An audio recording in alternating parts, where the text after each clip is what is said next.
ka ng loob. At kung ganito tayo ng ganito, makatatagal ka ba? Ako oo, dahil sa amin ang bahay. Ikaw, nagtataka ako kung bakit nagtsatsaga ka pa doon. Ano ba kasalanan ko sa'yo? Pag-usapan nga natin to, and then... Ayoko sa'yo dahil sinungaling ka. Inimbento mo lahat ang storya mo sa papa ko. Ang buhay mo, ang pagkatao mo. Pati yata ang pangalan mo eh.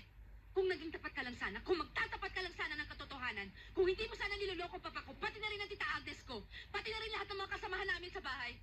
At ako, Darwin Salvador, kung ikaw nga si Darwin Salvador, tatanggapin kita. Pero sa mga kilos mo, sa mga pananalita mo, sa mga... You're the biggest liar I've ever met in my entire life. Pare-pareho nga kayo, mga manloloko!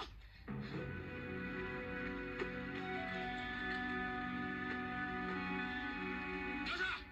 Ano?